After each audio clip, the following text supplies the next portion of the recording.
Salut! Aujourd'hui, on se retrouve dans une nouvelle vidéo et on va parler du stress. Donc, moi personnellement, je suis une stressée de la vie. Depuis toute petite, c'est un truc de malade.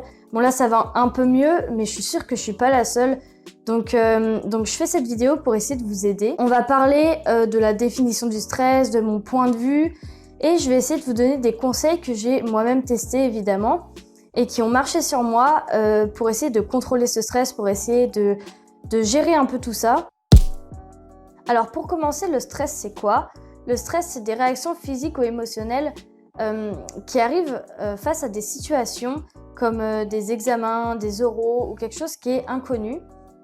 Donc c'est propre à chacun, hein. Certains vont être très à l'aise à l'oral tandis que d'autres ne vont pas du tout être à l'aise.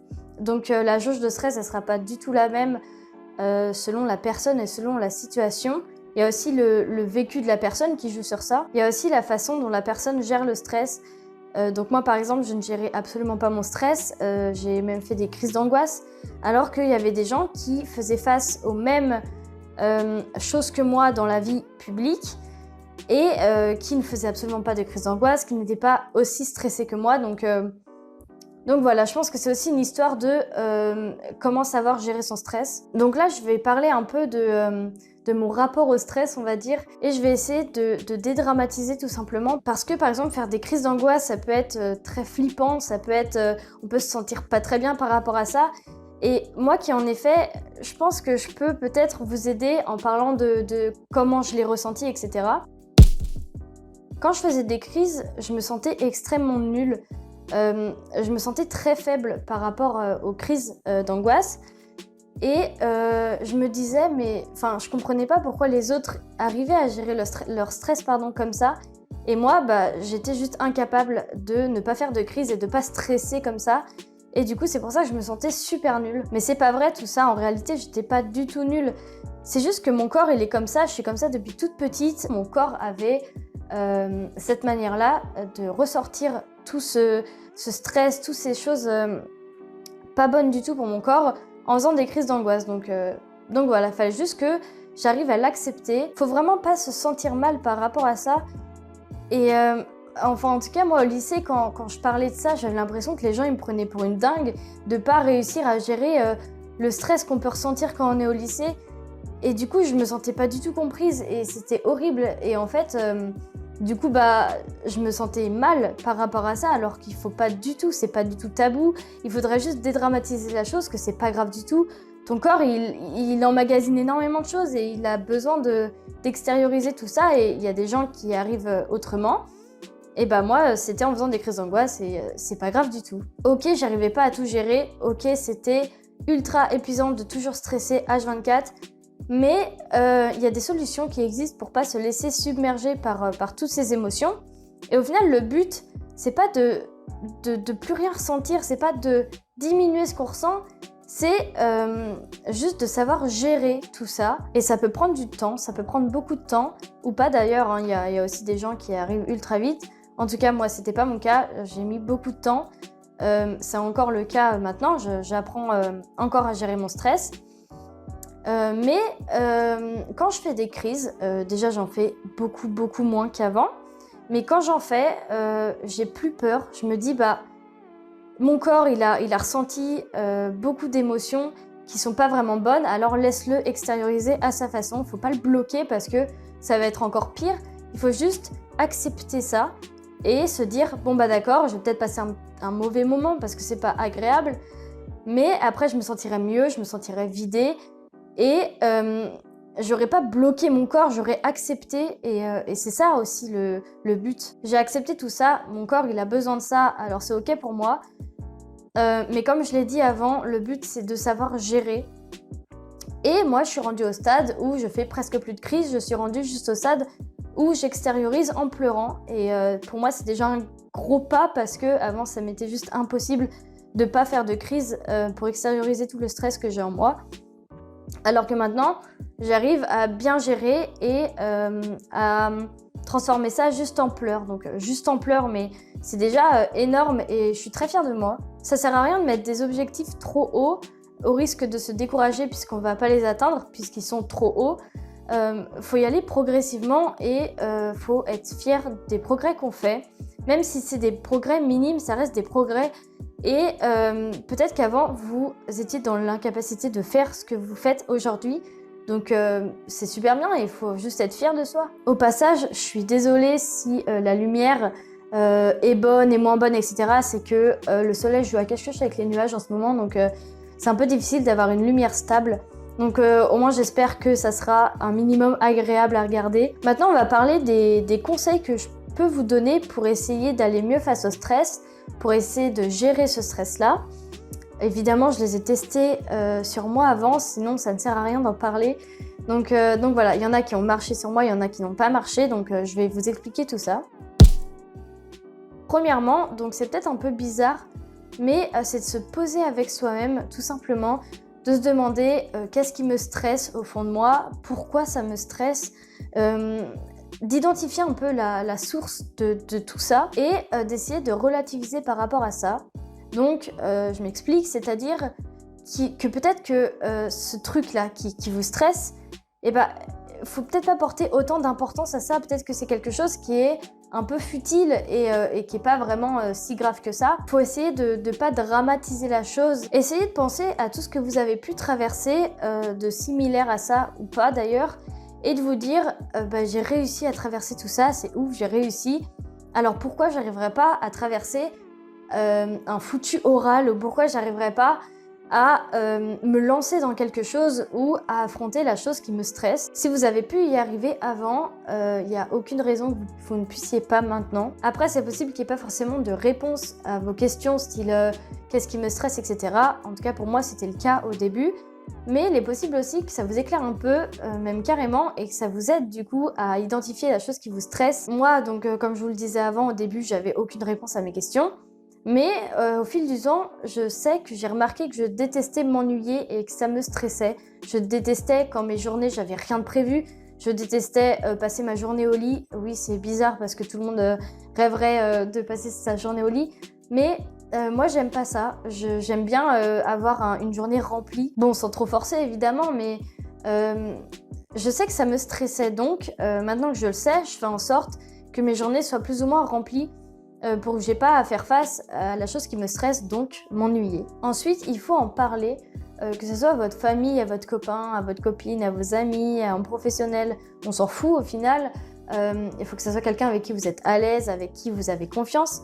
Il faut en parler parce que c'est toujours cool d'avoir des conseils, des avis extérieurs qui sont bons à prendre ou pas d'ailleurs. Après, il faut faire un tri. Mais moi, personnellement, ça m'a beaucoup aidé. Je suis allée voir une psy pendant quelques mois, pas très longtemps, mais ça m'a quand même aidé.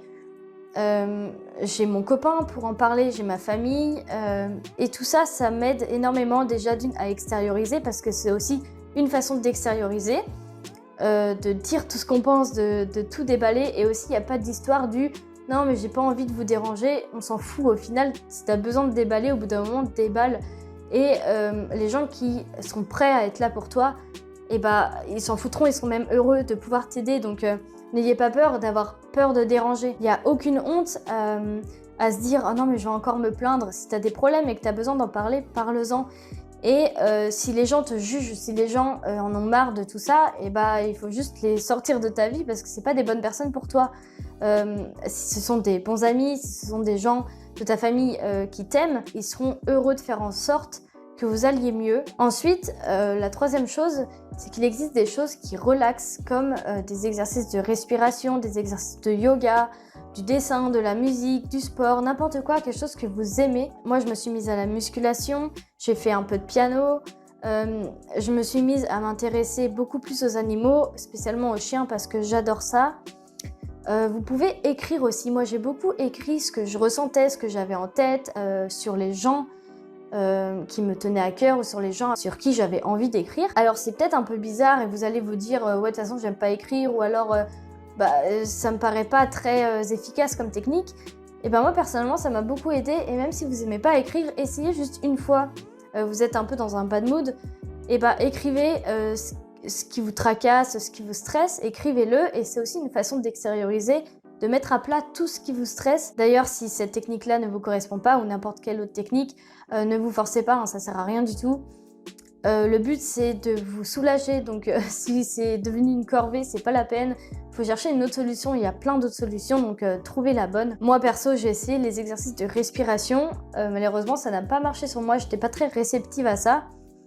J'ai trouvé d'autres choses qui m'ont aidé à me soulager et ça a carrément fait l'affaire, donc c'est pas dramatique. S'il y a quelque chose qui vous correspond pas, ça arrive, c'est pas grave. Aussi, il existe des médicaments, je sais pas si on peut vraiment appeler ça des médicaments, mais il y a l'homéopathie et certaines huiles essentielles qui aident à la relaxation, qui aident à gérer le stress, etc.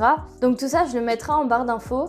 Je vais essayer de mettre un maximum de choses pour vous aider le plus possible. Aussi, j'ai quelque chose à vous dire, j'ai appris ça tout récemment et ça m'a vachement aidé, donc ça concerne les crises d'angoisse. En fait, j'ai vu ça dans la série Atypical, donc je ne sais pas si vous connaissez, en fait, ça parle de l'autisme et de l'intégration de cette maladie dans la société. Cette série, je la recommande à 200%, elle est absolument géniale, donc bref, je suis pas là pour parler de ça.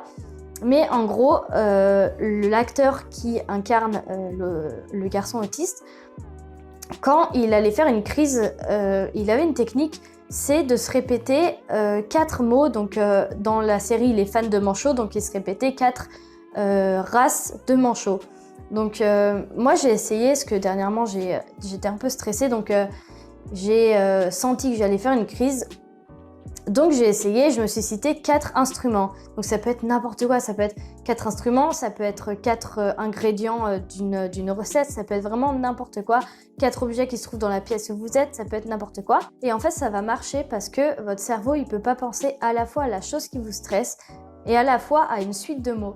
Donc puisque vous allez penser à la suite de mots, votre cerveau il va se déconnecter entre guillemets de la partie stress et puis vous allez vous calmer au fur et à mesure, et moi ça a carrément fonctionné et j'étais même étonnée parce qu'au début je me suis dit c'est un peu trop facile comme technique et en fait ça marche super bien. Donc par contre il faut le faire sérieusement, je veux dire il faut pas lâcher le truc, il faut vraiment se concentrer sur les 4 mots et essayez d'ailleurs si vous êtes sujet aux crises d'angoisse. Le prochain conseil que je peux vous donner pour diminuer votre stress, c'est d'anticiper, c'est de s'organiser.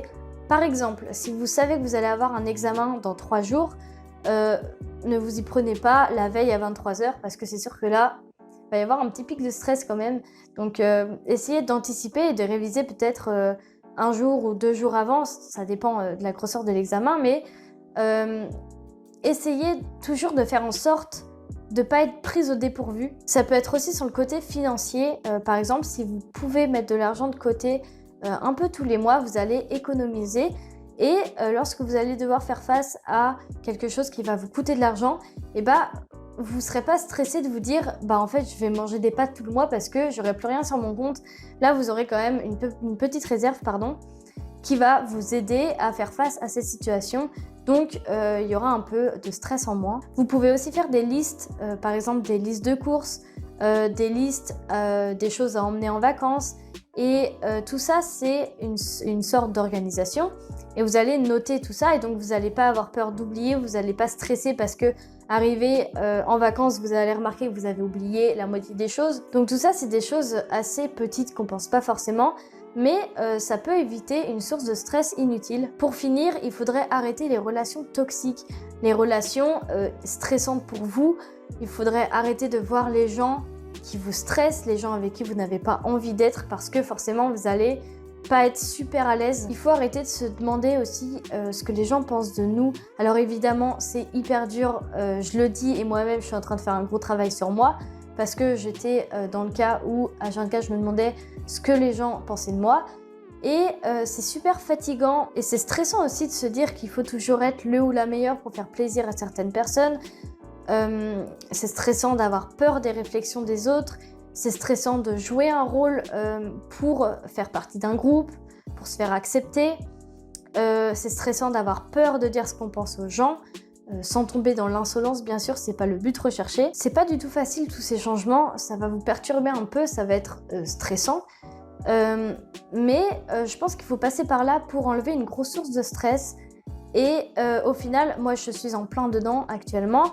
et je me porte beaucoup mieux depuis que j'ai fait certaines choses et je me sens beaucoup mieux, je suis plus sereine. Donc je pense vraiment que c'est un passage stressant qu'il faut affronter, mais c'est un passage un peu obligé pour ensuite être plus serein. Et j'ai pu remarquer sincèrement que je me sens beaucoup mieux dans ma tête et dans mon corps sans tout ça, sans ce que je voulais même pas au final, mais que je faisais quand même parce que j'avais peur de m'affirmer, parce que je voulais me faire accepter. Donc évidemment, ça rejoint tout ce qui est confiance en soi, etc. Donc voilà, la vidéo, elle se termine ici. Donc j'espère vraiment sincèrement qu'elle a pu vous aider et que tous les conseils que j'ai pu dire dans cette vidéo vous aidera à votre tour, comme ils m'ont aidé moi. Vous pouvez largement gérer ce stress et gérer les conséquences qui accompagnent ce stress et qui sont parfois un peu handicapantes au quotidien. Vous êtes largement capable de le faire, ayez confiance en vous, c'est le plus important. Et surtout, soyez fiers de vos progrès, que ce soit des petits progrès ou des gros progrès, ça reste un progrès, donc soyez fiers de vous. Vous pouvez laisser un commentaire pour donner vos propres conseils qui vous ont aidé et que vous aimeriez partager. Vous pouvez laisser un commentaire pour ajouter quelque chose que j'ai peut-être oublié de dire dans cette vidéo et qui vous paraît important. Vous pouvez aussi vous abonner si ma chaîne vous plaît, si mon contenu vous plaît aussi. En tout cas, moi, ça me motive énormément. Et sur ce, je vous dis bonne journée ou bonne soirée et à bientôt!